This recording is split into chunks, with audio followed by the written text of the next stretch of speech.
Good afternoon and welcome to Memphis Theological Seminary's Doctor of Ministry informational session. We are excited that you have joined us today.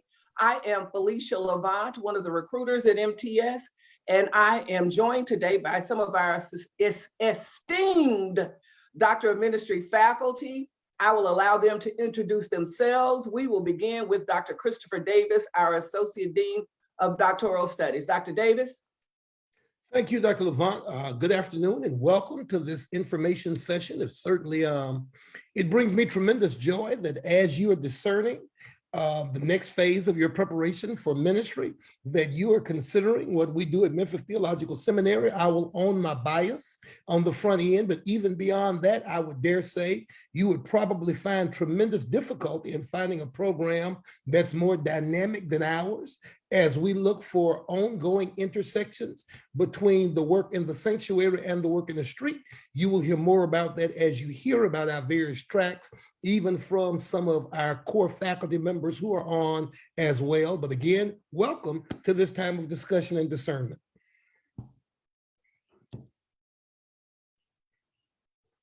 Dr. Davis, who are you handing off to? Oh, I apologize. Let me introduce Dr. Robert Harvey, who of course is one of our key faculty members. Dr. Harvey.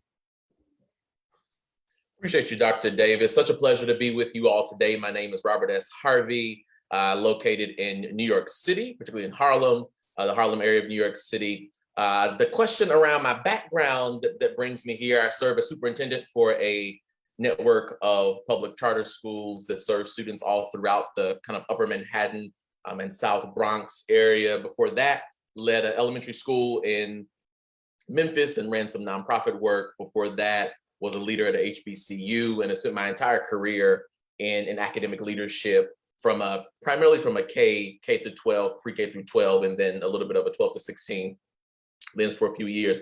You know, they asked us to present our area of expertise. I don't know that I have one, but I will say that I'm interested in questions of public leadership, particularly moral public leadership, and what's the role of morality in shaping public space. I am deeply interested in questions of abolition, and have currently put out 2 texts that are really trying to wrestle with abolition from a leadership lens in schools and abolition from a pedagogical lens in classrooms. How do those 2 things have conversation? The first of which my dear colleague also wrote a chapter on.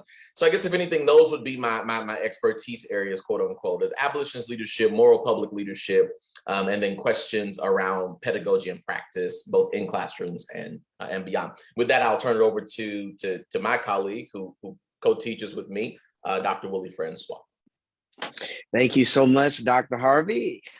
Good afternoon, everyone. It is a joy to be here. I am Willie Francois III, delighted to be a part of the Memphis Theological family and to co-teach a cohort and heading into a new cohort with Dr. Harvey.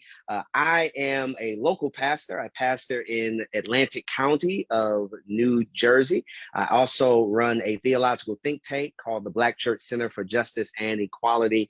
And at New York Theological Seminary, I am assistant professor of liberation theology, and I guess we can say that's where my interests are. I don't want to say expertise like Dr. Harvey. My interests are in liberation theology and how that shapes ecclesiology, how it shapes the way we do church.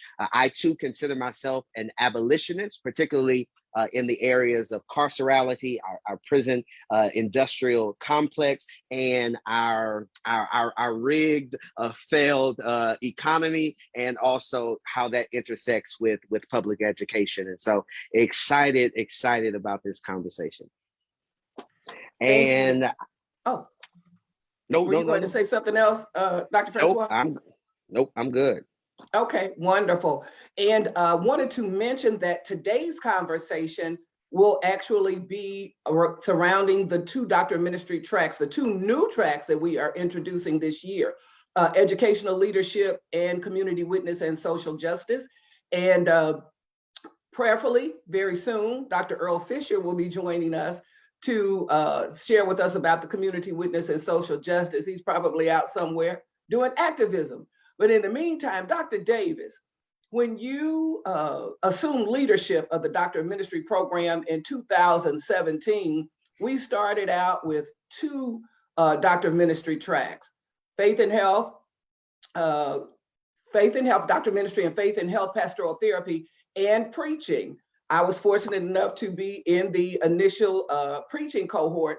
Now, 5 years later, we have 10 tracks. So can you tell us how Memphis Theological Seminary evaluates and determines how we add tracks? We've averaged now about 2 per year.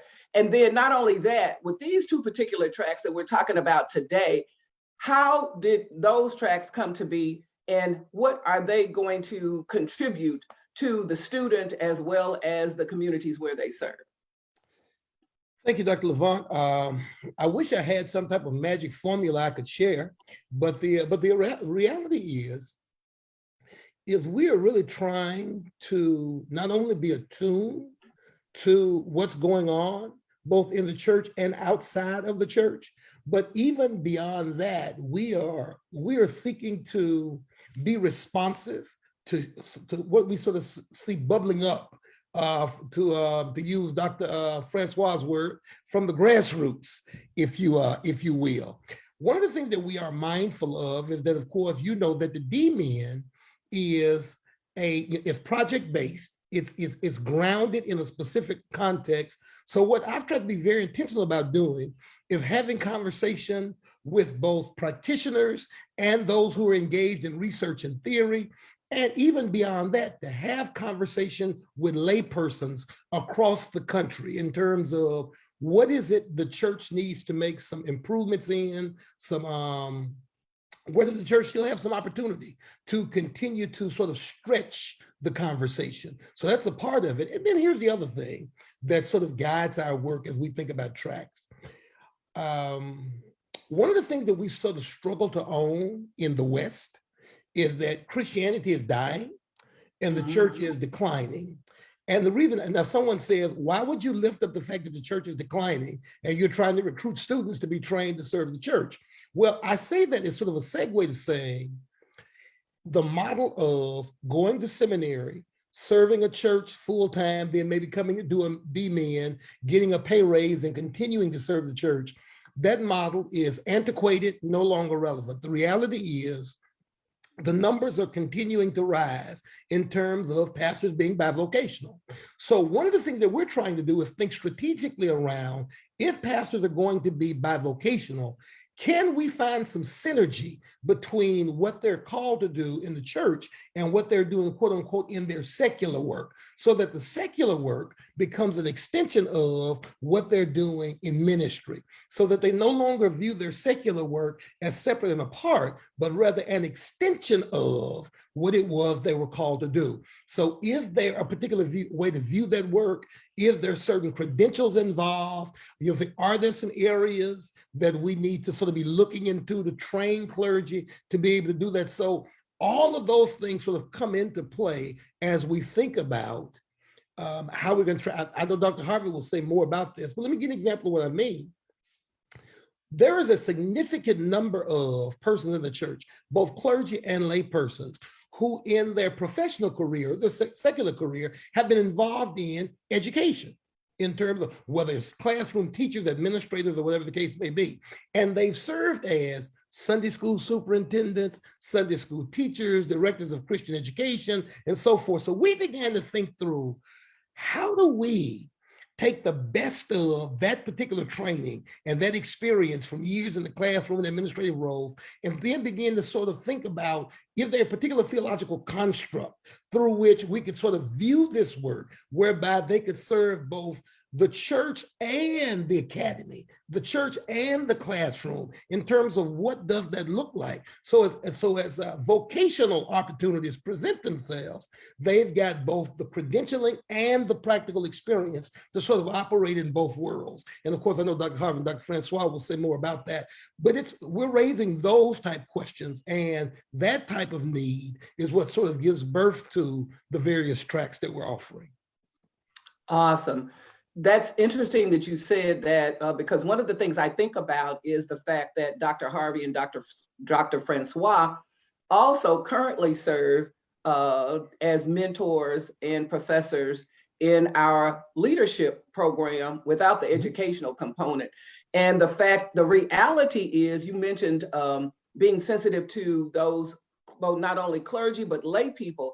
And so one of the things that is possibly unique to Memphis Theological Seminary's Doctor of Ministry program is that everyone who comes to the program does not come from a clergy background. We have people who are executives, FedEx, hospitals, and other places that are coming to Memphis Theological Seminary so that where they serve can be informed by and grounded from a theological basis. And so, Dr. Harvey, with the educational Absolutely. leadership. And if I could just add one more thing, Felecia, that I think is critical, and then I'll yield to Dr. Harvey. All of what you said is true. But I think the other thing that's interesting too about many of our students and a lot of our faculty, many of them are working through in real ways their frustration, their disappointment, and perhaps even their disenchantment with the church. So the pandemic has really given us an opportunity to sort of reimagine what it means to be the church. And so and all of this is sort of giving shape to what's taking place in the classroom. Wonderful. I'll yield to Dr. Harvey this time. Go ahead, Dr. Harvey. Dr. LaVant, did you have a question you were leading? Well, the bottom line is what I was going to ask was, with regards to this educational leadership track, you all talked about the abolitionist aspect. And so the educational leadership will both inform, it's not going to be, as Dr. Davis was just talking about, your traditional teaching people how to be leaders in education inside the four walls of the church. But this educational leadership track is more of a revolutionary program whereby it is going to help equip individuals to do the work, because as the body of Christ, the liberation aspect is so much broader than just the church. And so my question is, how is this program going to be unique, and how is it going to inform those who are serving in leadership outside of the church in other educational arenas? How can it help them make this a better world for our young people and for others in the educational arena? Yeah, so I think it's a good question. So here's where I'll start. When we talk about educational leadership, we have to first just obviously just sit with the word education and what we mean by it. When we approach this, and when Dr. Davis and I had some initial conversation, and Dr. Francois, it is education in a teaching, learning, and care sense, and that's an important distinction. That teaching, learning, and care for humanity transcends context. It transcends space. So you think of yourself as somebody who is engaged in the work of teaching humanity, learning alongside humanity, and caring for humanity, and that happens to happen in contextual frameworks of classrooms, of schools, of CBOs or community-based organizations, in churches, in seminaries, then this fits for you. The second piece beyond that is that we are also really going to center the work and the function of pedagogy, right? Pedagogy is the praxis of transforming and transferring information. And so part of what we're thinking about is, how do you, in any context that you lead in, learn how to transform and to transfer information in ways that center abolitionist praxis.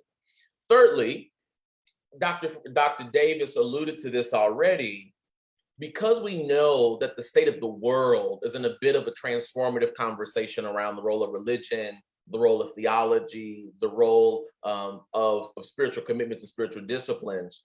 We are really grounding ourselves in thinkers who have lived at that nexus point of the theological and the pedagogical. I'll lift up one.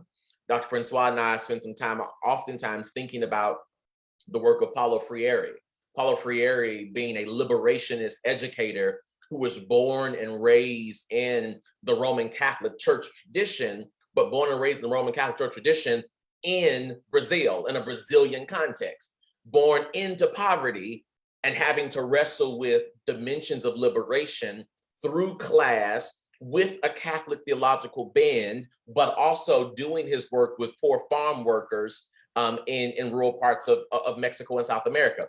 How does he hold all of those truth and tension, knowing that his Catholic theology, which, if you know, now I don't say I won't say much there, but a particular theology that does tend to see itself as having a social justice bend. I mean, it has these kind of social justice commitments that it tries to make.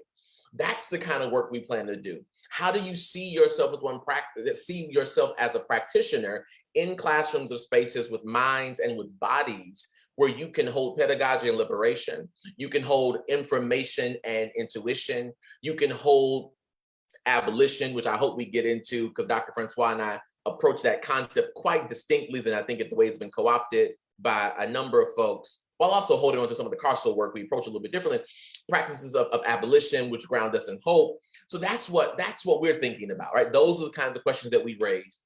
But I want to name, and I'll turn it over to you, back to you, Dr. LaVant, but we also are going to invite people to wrestle with what is your imagination of teaching? When you think about how you have been called to be a teacher, what is your voice? What is your stick? What is your nuance in the classroom, right? Dr. Francois and I co-teach a cohort now, but our belief systems and our philosophies of teaching and then how they show up in classroom spaces are very different. And so we're going to help people tease out and understand the ways in which they approach content and then how that content comes out in their pedagogical practices as teachers in spaces with children, but also more intently with adults, right? How do you teach and frame the minds of adults? That's the work we hope to do. Thank you, Dr. Harvey. You are correct. The next question for Dr. Francois was going to be this topic, this idea of abolition. How does abolition inform transformation? A lot of times when we think abolition, we think Harriet Tubman, we think, radical resistance. So Dr. Francois, elaborate more on this concept of abolition. What do you all mean by that? And how does that lead to transformation or contribute to transformation? So as we approach this from an abolitionist abolitionist pedagogy, as we think about abolitionist ethics, I think it is also important to say that we also foreground this work in the work of bell hooks. That we know that we approach what we do as a need to conscientize those who are living under the onslaught of disinheritance, dispossession, and unprotection. But also we ground this in a type of love ethic that draws us beyond ourselves, right? I think that is what's powerful about how folk like bell hooks understood the classroom as engaged democratic space, understanding the classroom as a place where one becomes self-affirmed and also self-transcendent, right? So we thinking about the abolitionist project, we understand ourselves to say that the classroom has to be the bedrock, the womb of how we understand democratic experience, how we understand this democratic experiment. Dr. Harvey and I have this assumption that it is education, it is school that really shapes what our democracy, what our republic can be. And so as we are attempting, we want to educate school board members, we want to educate administrators, we want to educate activists, we want to educate other educators. All of those vocations can find space and find resourcing in our Doctor of Ministry, in this Doctor of Ministry track, because what we understand is that schools are not the problem, teachers are not the problem, the buildings are not even the problem. Racism is the problem, classism is the problem, and a host of other isms that really impact how a student is allowed to self-affirm and self-transcend in the classroom. And that is what we hope to do as a project of abolition, that we want to build educators, activists, administrators, school board members, politicians who are engaged in thinking about education that is anti-racist, anti-classist, anti-homophobic, anti-patriarchal, as a way of saying that education really is pathways for freedom. Education really is the way we begin to renovate our democracy, and we create what W.E.B. Du Bois calls abolition democracy, democracy that actually allows not just for the erasure of something, but for the building of something more sustainable, something more human, something more imaginative. So when we talk about abolition, we are talking about a type of imagination that can see beyond what we've always known and has a particular moral courage to deconstruct and reconstruct right there from the classroom. If Awesome. I can add something, Dr. LaVant, to what Dr. Okay. Because it just jumped out at me when he was talking. What excites me so much about this project, you lifted up names like Harriet Tubman and Frederick Douglass, and we ground ourselves in their abolitionist lineage. Phyllis Wheatley. It's an important piece to note that oftentimes in the antebellum South, pre-emancipation, the one-room schoolhouse was also the meeting place of the hush harbor. It was the meeting place of the church.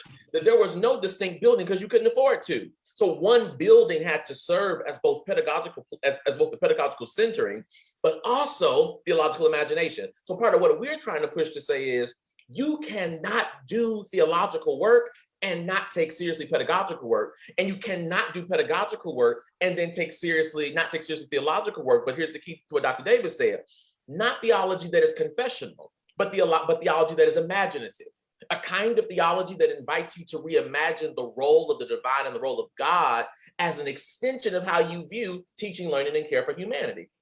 So we are deeply grounding ourselves and wiping away the erasure that white Western democracy has created between school, church, between state, religion. We're wiping that distinction away to say, if we erase that and we go back to a pre-antebellum reality where theology and pedagogy had to walk hand in hand for the sake of Black liberation, let's be really clear. We are intentionally grounding Black liberation, right? For Black liberation, what does that look like? What does that feel like? What does that sound like in education? What does that sound like from the school board seat? What does that sound like with ARP funds? What does that sound like with Build Back Better? What does that sound like with CRT, right? Like, we're asking those kinds of questions. Doc, I see you about to hop in here.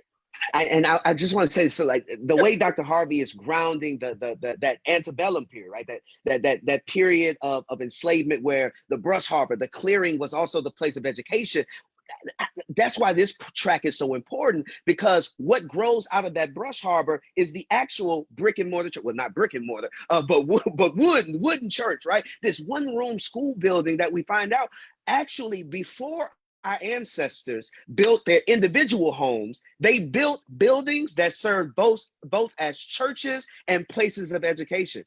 In the Black religious imagination, there was never a separation of where does the sacred start and where does the pedagogical start, where does the theological start and where does the classroom start, where does the sanctuary start and where does the desk start, because for Black folk who were reimagining what it meant to be human after 246 years of enslavement, the classroom and the sanctuary were the same place.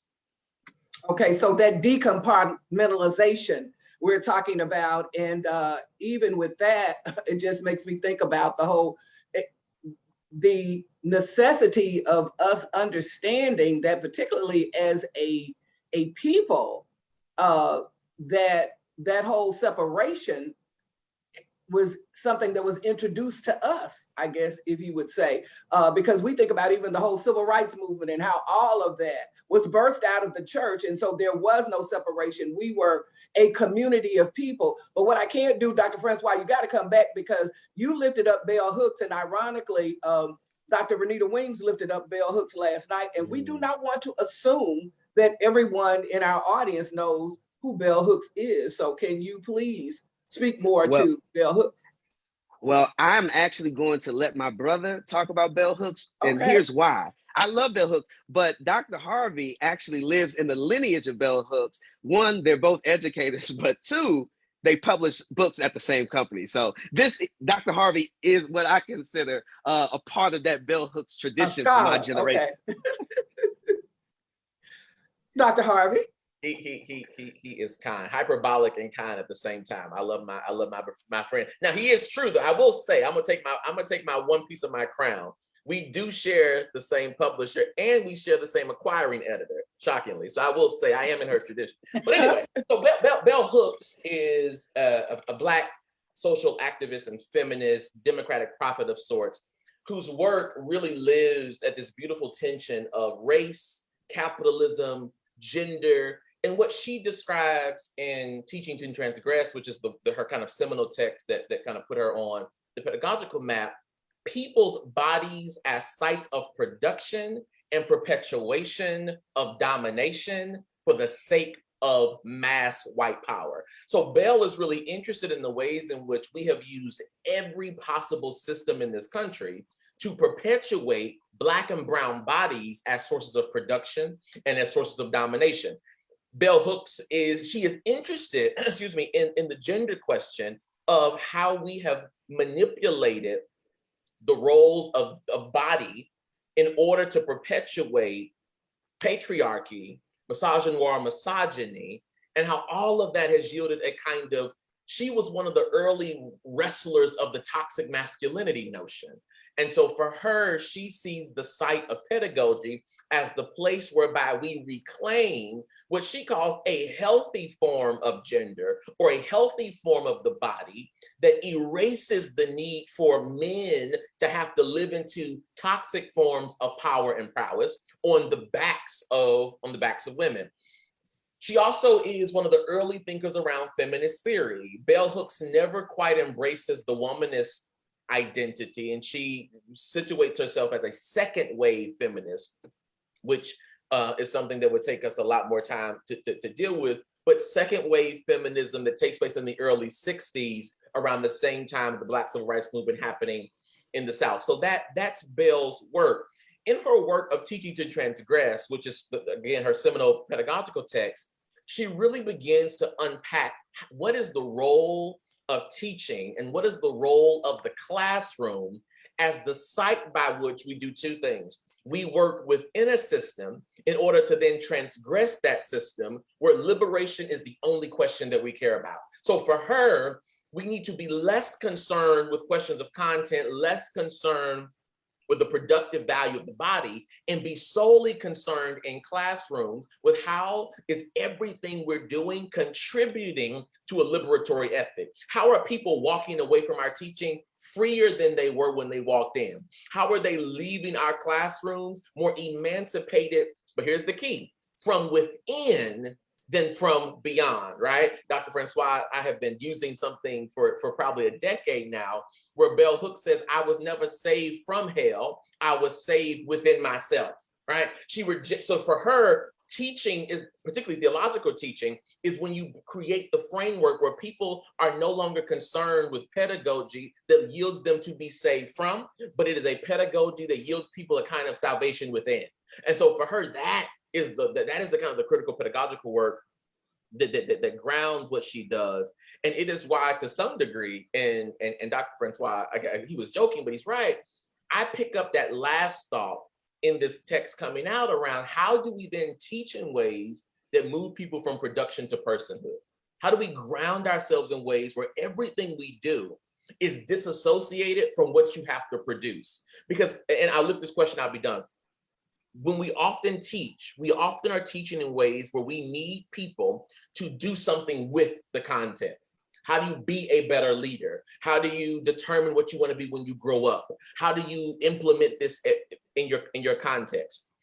But I want to push the notion that maybe good pedagogy is less about production, and maybe good pedagogy is all about personhood. It is, how do you transform being, not doing, as an extension of the classroom? And so I'm attempting to wrestle with that through, and we will also go into this person through the lens of Foucault, all right?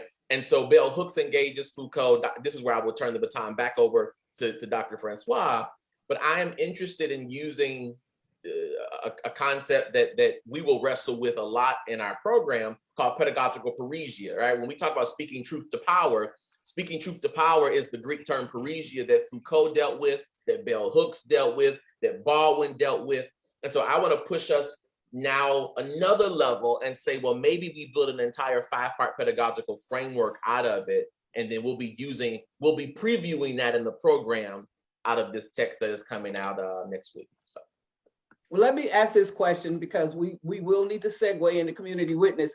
So, gentlemen, based on what you all have eloquently expressed and explained, this can be for some who have come up in the tradition of education. As Dr. Davis said, many of those individuals who've already expressed an interest in this program are serving in education, in the public school systems and in other arenas.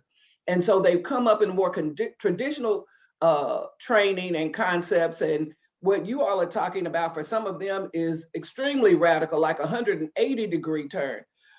Is it possible for a person who is still growing into that type of radical understanding, who may not be there yet, who may be looking more at a more 90-degree? I think about Davis. He told us, for instance, when we did our DMin, when he did his Doctor of Ministry, he did it from the perspective of, we'll talk about projects, but in your project, when you're preparing your project for the Doctor of Ministry, oftentimes is looking to correct or to improve upon some certain theory, not necessarily developing. And so Davis talked about how when he did his DMin project, rather than totally coming up with a whole new concept of preaching, offering care through preaching, he looked at a book that was already in existence that dealt with pastoral care, but it was more from a European perspective and less from an African-American cultural context and perspective. And so what it was doing was not necessarily changing, but reevaluating and looking at it differently.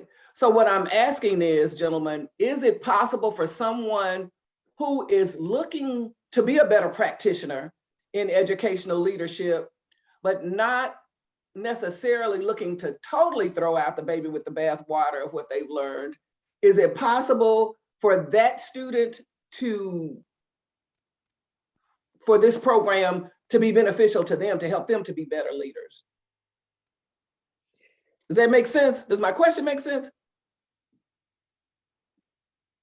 Yeah, I mean, it does make sense. So the simple answer is yes, right? Okay. It is our hope that from various vocations that intersect with the education space, with ed space, you know, that you will walk away from this experience a better practitioner than you were when you entered. But there is a sense that we will push you to the borders of your imagination about what you think your vocation is. The process of the Doctor of Ministry, as Dr. Harvey says, not about production, right? It is about personhood. And as you are being pushed to the edges, to the rims, to the borders of your imagination, that there will be a transformation within you, to the sense that although you may come in saying, I want to be a better teacher, you walk out thinking about what it means to be an abolitionist and a revolutionary. So please come into the program wanting to be a better practitioner, but expect to leave the program with an expanded imagination and a revolutionization of self that will cause you to look at your vocation in ways that you have not looked at your vocation before. That's powerful.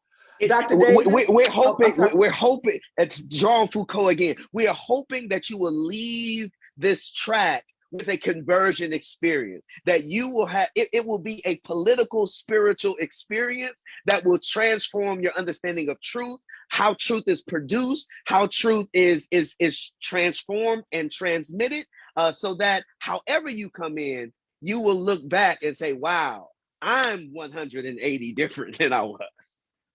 That is awesome. Dr. Davis, Dr. Fisher is not going to be able to join us this morning. Apparently, he had a scheduling conflict. He's in a different time zone. So we're going to need you to speak today to the community witness and social justice track. Again, you were a part of the development of that process. What does that look like? What type of material will they be studying? Is it the focus just on activism? And then one of the questions that's come up is, can a person blend them both the community witness and social justice and educational leadership? I will just say, based on what Dr. Harvey and Dr. Francois said, the whole educational leadership piece is about justice, is about your witness. And so it is possible in your project to do both and. Matter of fact, not possible, but necessary to do both and. But Dr. Davis, if you want to take that question and elaborate or expound further. I certainly will. I was laughing. Did you notice when you asked that question, did you notice that Dr. Harvey and Dr. Francois both sort of leaned in? Because of course, I'm sure my name does not immediately come to mind when they think social activist and community witness. But No, of course, sir. I often tell people, of course, that's not true. I am not a Malcolm X or Martin King. I'm more of a Maynard Rustin. But of course, that's important in the that's important in the work. Let me say this though, just before I jump into the community witness and social justice, because I do want to reiterate this. Of course, I think Dr. Harvey and Dr. Francois certainly did a wonderful job of articulating this, but I do know that is often a concern with individuals who come into the DMIN program in terms of what about my formation up to this particular juncture and all that I've learned. And of course, I certainly want to reiterate what they said. The expectation is that you sort of bring those experiences and that learning with you, because not only does it make for wonderful classroom dynamics as we sort of glean and gain one from the other, but the other thing is this as well. The wonderful part about the DMIN is that it takes into consideration what you've learned up to this point in terms of experience, practice, and so forth. And we use that as foundational in terms of how do we build upon it? And in some instances, how do we perhaps even repurpose it? Is there a different way to look at it? I'm very careful not to say a better way, but simply a different way in terms of, I jokingly tell folks, I think that's one of the true geniuses of the African-American culture. And think our ability to repurpose, reimagine certain things and so forth. Of course, even as we look at holiday cooking, when the holidays is over and no one else wants any more turkey or whatever the case may be, it makes for wonderful turkey salad, if you will. This whole notion of sort of reimagine, how many grandmothers have repurposed bread into bread pudding and so forth. And so so we're sort of advocating, bring what it is you've been exposed to, what you've experienced. And, under the able leadership of Dr. Harvey, Dr. Francois, you'll be challenged to think about, is it possible to repurpose, reimagine all that I've already given? So we're never an advocate of throwing it away, but but just thinking about it differently. Now, having said all of that, but of course, I was really trying to text Dr. Francois and say, listen, tell him you're talking about community witness and social justice, because he was doing a much better job of talking about it than I could have possibly have. But of course, here's the thing. I certainly want to give credit to Oprah Hendricks, because of course, Oprah Hendricks helps us to understand is that if you're not talking about social justice, community witness, and even politics, then what you've demonstrated is you really have no understanding of Jesus as the person or even the movement that Jesus launched. So we really want to sort of lean into this. We want to sort of lift up that whole Luke 4 passage. I refer to that as Jesus' political manifesto, when he says, I've come to proclaim good news to the poor, freedom for prisoners, recovery of sight to the blind, to set free the oppressed. If that's not politics, if that's not community witness and social justice, I don't know what is. But the question becomes, how do we sort of unpack that? How does the church sort of lead into that? So social justice is sort of this huge umbrella under which we're going to be talking about what does it mean to talk about the just distribution of wealth, power, opportunities as a means of sort of creating a more just society. And that's really what the focus of this is to challenge students who represent the church to engage in reflective and critical conversation about what does it mean for them as practitioners to become architects in what we refer to as a more just society. Because as Christians, we are called to acknowledge the reality of oppression and then work toward bringing an end to that suffering and the creation of a more just society. Unfortunately, particularly when we start talking about mainline denominations within the Bible Belt South, we've not always seen that as a part of the work that the church has been called to do. So what we want students to wrestle with is, what does it look like for the church to sort of embrace this work in a real way, not in a reactionary manner in terms of when we see things like what took place with George Floyd and so forth, but rather in a proactive approach in terms of the church being engaged in the conversation, engaged in the ongoing work. So one of the wonderful things is we're going to be partnering with other entities. We're going to be partnering with those who are part of Black Lives Matter, the Memphis chapter, the Sierra Club. In fact, I was just in Nashville this past week. The African American Legislative Caucus, they're in Nashville. They're incredibly interested in being engaged in this work because what they figured out is they cannot push the agenda that those who are interested in this work in terms of bills and so forth without the ongoing support, grassroots support of the local church. But we have to help those who lead this work in the local church as to see this as a legitimate part of what they do. One of the things you want to raise, of course, I'm a card-carrying Baptist. So, of course, as a card-carrying Baptist, of course, we do know that a difficult part of our history has been when we saw the split of our National Baptist Convention around this issue of community witness and justice. When you had, the stalwart J.S. Jackson saying, we preach Christ and him crucified, that's it. And you had others like Martin King, Gardner Taylor, and so forth saying, how can we identify ourselves as ambassadors of the work of Christ and not be concerned with community witness and social justice? So we want to go back and sort of revisit those conversations. I'm excited about the faculty that's going to be a part of that. Of course, as with all of our deep men's, we will start out with biblical and theological foundations upon which we're going to build. From there, we will begin to look at poverty, diversity, and social justice. Chadney Lane Myers are going to be coming to teach in that. They're going to be phenomenal. Our own Dr. Pete Gecky is going to be teaching a class that we call Ministry with the Memphis Lens. I don't think you can talk about the convergence of social justice and church and not lift up the city of Memphis. I mean, Memphis is just a wonderful, wonderful place to sort of have those conversations when you consider the fact that, of course, King was assassinated in Memphis, coming to stand with sanitation workers. By all accounts, Memphis is Holy Ghost headquarters. When you consider the fact that the world headquarters for CME Church is here, Church of God in Christ, even though Nashville claims to be the headquarters for National Baptist, the truth of the matter is, it really is Memphis.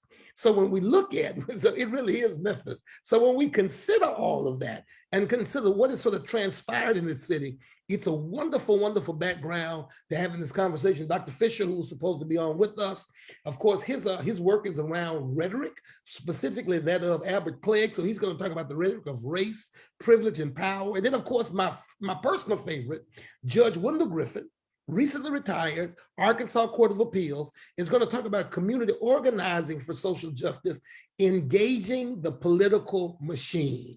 I'm so excited about this particular class in terms of how do we involve ourselves in the work of local, state, and national politics in terms of how we give birth to bills and how we get our voices heard. And so what does it look like for church and clergy to be engaged in the work of lobbying? One of the things that we're hoping is that they will actually get a chance. In fact, that's what I spent the last 2 days in Nashville doing, serving as an unpaid lobbyist, going from senator to senator, representative to representative, lobbying for a particular bill.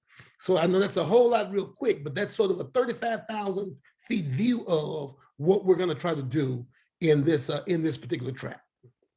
Well, I don't necessarily think it's a lot, only because one of the questions was, it says, what authors could one look forward to reading in community witness and social justice? And one of the things that I know to be having served with you since 2017 in recruiting for these various tracks, one of the things that is most unique about Memphis Theological Seminary's Doctor of Ministry program compared to others is that you bring in individuals we have some of the best scholars in the country, but we also bring in practitioners. And so you bring in individuals who have not only read about and studied about the work, but who do the work. Well, and I think that's critical So it's not just so much who you're going to read about, but all of those who you named, Earl Fisher, who we know, for those of us in the Memphis area and beyond, to be a staunch advocate and activist. And you just spoke about Judge Griffin,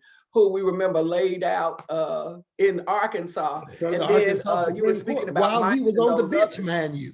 Say So that? you know he was censored by the courts for that.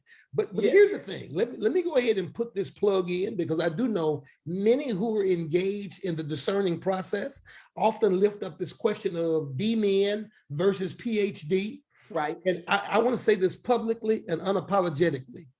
If you are interested in the work and witness of the church post-pandemic, you know, say, what is ministry going to look like now that we've been forced to embrace the fact that ministry and church has to be bigger than the Sunday morning production? I mean, what does that look like?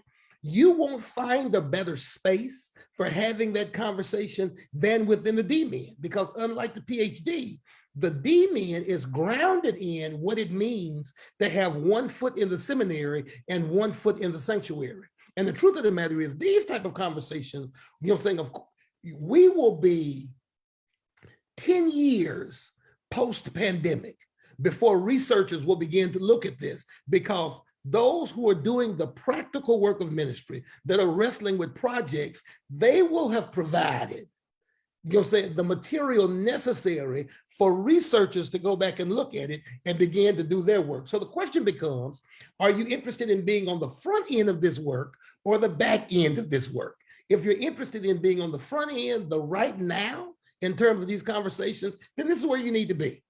If you're interested in looking at it from a retrospective point of view, bypass the D-Min, wait 15 years, and then get a PhD in it. But we will be talking about something else. And I think that's an excellent point, because the primary distinction that you just explained is the D-Min is a practitioner's degree. It's not a research degree. And so you're not just, well, not just, let me come back that up. Not that there is no research done, but it's both and, not either or. And so I guess the thing is that when you look at it, you're looking at individuals who are looking to research, but also do the work, because the project, speak to the project, the D-Min project versus a PhD dissertation. And here's the other thing. Here, for the benefit of those who will see this and so forth, here is one of the questions that I continue to raise with prospective D-Min students. And this sort of helps you determine what your project is going to be, or perhaps even what your track is going to be. And here's that question. What is your plan for this degree paying for itself? If you don't have a plan for how this degree is going to pay for itself, this may not be the time to do it. Because the truth of the matter is, and the reason I raise that question is because it sort of drives what you're going to do in terms of projects, what tracks you're going to do. It's going to help you think creatively around what it is you want to specifically look at and so forth. So I tell students all the time, you need to be thinking, what are my plans for utilizing this degree? How is it going to pay for itself? If you've not given that any thought, you may not be ready to start, because that is a critical question. Now, Dr. Davis, you say, how is it going to pay for itself? Is that only financially? What I mean by that, is that just financially? Well, I mean, across the board. Let's take Dr. Harvey, for instance. Of course, when Dr. Harvey was doing his work in leadership, at that particular juncture, he was not doing the work per se that he is doing right now, at least not in that particular role. But even as he was doing his work, he was thinking about what he wanted his next move to be vocationally, what he wanted to contribute to that work, and what it might potentially look like. So it gave him an opportunity to sort of kill two birds with one stone, to then be able to say, and when opportunities came along, I've spent the last 3 years looking at this. Here is what I've discovered. Here is what I'm proposing as a means of addressing this. So that's what I mean when I raise the question, what are your plans? How do you intend for it to pay for itself? And if you're not thinking about it like that, then this is not the program for you. Gotcha, I understand. Dr. LaVant, I would love to add, Dr. Davis lifted up something that I think is so critical. part of why this is the perfect entry point to the particularly ed leadership, community witness, and justice.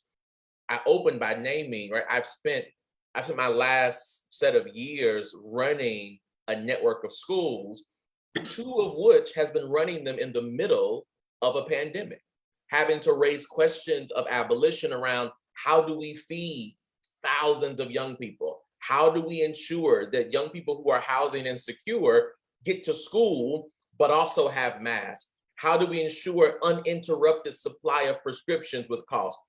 We set up a spin down foundation. We've given away almost $600,000 in monies to our families to ensure continuity of just basic life survival, right? If you want to learn ed leadership from that lens, leading a district of schools in the middle of a pandemic through an abolitionist lens, while also doing theological work, this is the entry point of that, right? Dr. Francois leading a congregation while also leading a national think tank in the middle of a pandemic, having to teach virtually, having to return to classrooms, and not sacrifice the philosophical and pedagogical truths that we stand on just because the world is crumbling in death and despair, right? Like, that's been the work of the last 2 years. And so I want to just stamp Dr. Davis's point that this is Dr. Francois, and I love the philosophical, and we do well at it, but we also live this stuff out every single day in practice. And so we approach the classroom not as a place where we tease out theory that will die, but we pose the classroom as a place where theory goes to find its life, where theory goes to be tested in the real praxis of doing this work, of really showing up in the lived truths of leading people. So I just wanted to stamp Dean Davis's point that if you want to know how do you do this stuff for real, on the ground, with real lives on the line, this is the entry point, because that's what frames all of how we get to this place. That is phenomenal. I guess one of the questions, Dr. Davis, to be clear, about blending tracks. The thing is, as you mentioned or you alluded to earlier, the student comes in with some concept of what they want their project to be or what they're sensing their project can be. And so when it comes to blending, for instance, I mentioned the fact that all of what Dr. Harvey and Dr. Francois have talked about has a social justice, community witness aspect to it. And so the thing is, it is possible, rather than having tunnel vision, it is possible to do the work or have your project focus in a different direction without that title, that being the title of the track, correct? Yes and no. Okay. By that, what I mean is, of course, naturally, Dr. Harvey and Dr. Francois have certainly lifted up the, if you will, social justice, community witness components of the work they're going to be doing. But the glue that holds that all together is going to be this idea of educational leadership. So the expectation is going to be that the focus of that project is going to be educational leadership. Now, they may tease out a way in which that they lift up community witness and social justice and so forth as a part of, but the expectation is that the project is going to be razor focused on what the focus of that particular track was. That makes sense. That makes sense. That makes sense. And that's always important to point out, because it never fails, because of course we invariably always have students who signed up for this particular track, but they're interested in something over here. And so they will hear something about in Dr. Harvey and Dr. Francois' class about this.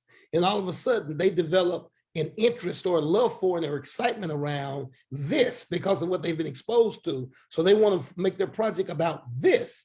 Well, no, you were introduced to this as a part of this. So that's what you've got to focus on. So we have to keep the big picture in mind, and that makes sense. One of the things that we think about, so when I talk to people about the doctor of ministry program, to the point that you just made, one of the questions comes up with regards to the educational requirements for our Doctor of Ministry program, whereas historically it has been the Master of Divinity. but that is no longer necessarily the requirement. So can you speak to the educational requirements for one to be admitted to the program, Dr. Davis? Absolutely. Let's use Dr. Harvey and Dr. Francois, the track that they're leading, educational leadership. We anticipate, as we are trying to be intentional about recruiting students who already have some experience, some background in education, the expectation, is probably in all likelihood, particularly as we attract administrators, classroom, teachers, and so forth, that's going to be their background. That's going to be their level of training. But so in those particular instances, I'll get their transcript. We will look at it. We will evaluate it for what we refer to as leveling courses. Now, here's the thing. Everything that they will probably need to know about pedagogy, curriculum, instruction, they will probably have learned that in a secular setting. What they've not spent any time talking about is exegesis, theological foundation, and so forth. So we'll do leveling courses to bring them up to speed on both the terminology and in terms of how that sort of plays into the work that they're going to do.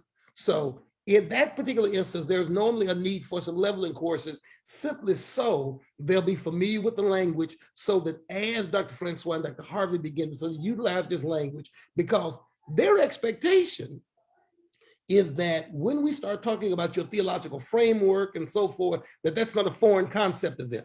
So it is not their responsibility to sort of teach that. The expectation is you come in with a working knowledge of that. So the leveling courses sort of gets them up to speed with some of their classmates.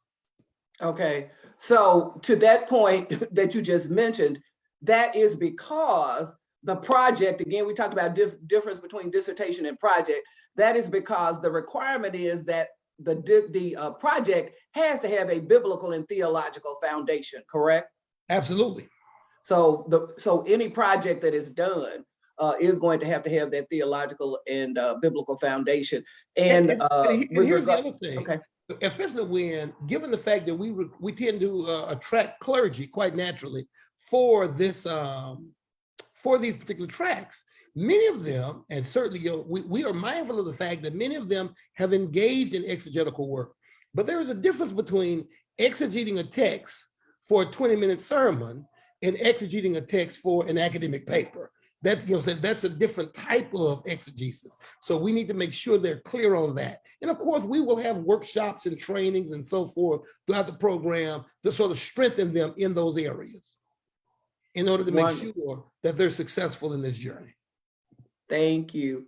Well, we want to be sensitive to time. One of the questions that we always get is whether or not there are funds available for this. And Dr. Davis always says, that's not my That's above my pay grade. We deal with that. And so one of the things but in so many words, you actually did deal with it, because you talked about this degree being able to, are you coming in with the idea of this degree being able to pay for itself? So the question becomes, is the funding available on the front end or on the back end?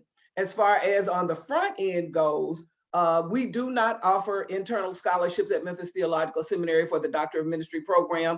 The program does qualify for federal financial aid, so it is possible to do student loans. And then, of course, we do also offer payment plans. But on the flip side, you think about the fact that if this degree is going to position you to be able to position yourself for advanced opportunities, then in the long run, it can end up paying for itself. Reverend Gunn, can you bring up the information as we come to a close about the application process? Because another question comes up. I'm sorry. I'm just going to say, as she brings that up, as a direct result of the DMin, Dr. Harvey has made 2 significant vocational moves in terms of his career. So who knows? I mean, the way the Lord has blessed him, he might scholarship 3 or 4 students. I mean, he's gotten quite the promotion as of late. So, just put that in the atmosphere. What do you think, Dr. Francois? I mean, doesn't the book say, blessed to be a blessing? Well, and to your point, though, that y'all joking, Dr. Harvey, but you just pointed out the fact that, Dr. Harvey, you just recently, wasn't there a vocational change, correct? There is or no? Yes, there is an impending vocational change. My dean is embodying why we love him so dearly, because his generosity of humor knows no bounds. Yeah, there was there was a most recent change that is coming. That is true. Yes, ma'am. Which is, don't So keep us hanging. yeah, to lead a national organization called Food Corps, which lives at the intersection of students and food and racial justice. So it is our nation's organization that really helps to think about the role of food in schools. It's a policy and programming combination organization that most recently secured a pretty massive win. I was thinking about Dr. Davis talking about lobbying. It most recently secured the $718 million increase of the school food program nationwide, and is now leading an advocacy effort around universal school food access that removes the income requirement on top of a host of other things. So yeah, I'll be leading that work as president as long as they have me. Yeah, so that's the most recent move. And that's the most recent, but the truth be told, your current position and even this course to some degree came out of your DMin project at Memphis Theological Seminary. Is that not correct? Did you not do your DMin project? So that could also result in a financial resource. There was a book that came out of it and some work, right? All of that. Books have come out of it. There are a couple of books have come out of it. The jobs have come out of it. And I want to name as I prepare to log off that I am still working in non-profit spaces. I want to accentuate that non-profit space. And so my beloved dean, who is recommending my access, he tends to ignore the non-profit component of the work I've been called to do. All right. So so it can pay for itself. So Reverend Gunn is going to share with us how you can learn more. Specifically, she's taking you to, this is our website, memphisseminary.edu. If you go to that page, to our website, you can click on the link, become a student. And that link will take you, if you click on degree and certificate programs, it will take you to information about all of our Doctor of Ministry programs. And then to the top left where you see apply, it will take you to the application process, how you can apply for the Doctor of Ministry program, what the criteria is. And it has contact information for myself, as well as my colleague, Luke Waters. We are the two recruiters at Memphis Theological Seminary. We would love to help you navigate this process. If you have any further questions, you can schedule a visit. We would be happy to connect you with Dr. Davis or any of our professors or whoever else you need to talk to, so that as you continue to narrow down this discernment process, you will know beyond a shadow of a doubt that this is where you need to be and what you need to do. Our application deadline for the Doctor of Ministry program is April 30. And so we encourage you to get those applications in as soon as possible. There is traditionally a $65 application fee. We don't want that to be cost prohibitive for anyone, so we are currently waiving that fee.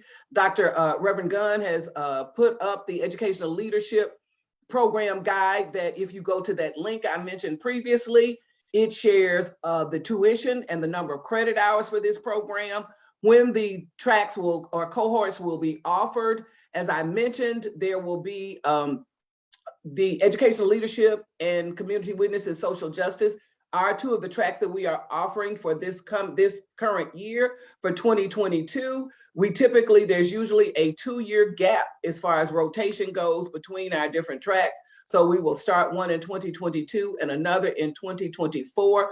All of this information, again, is available online. Please don't hesitate to go to our website. Please, if you have any other questions, you can put them in the chat on Facebook. This will be recorded. We will post it out there, Facebook Live and YouTube. Thank you so much for joining us. Thank you, gentlemen, for your input and your insight today. We look forward to some of these students these individuals who have been on here today, you seeing them face to face in your classes. Bless you all. Have a great weekend.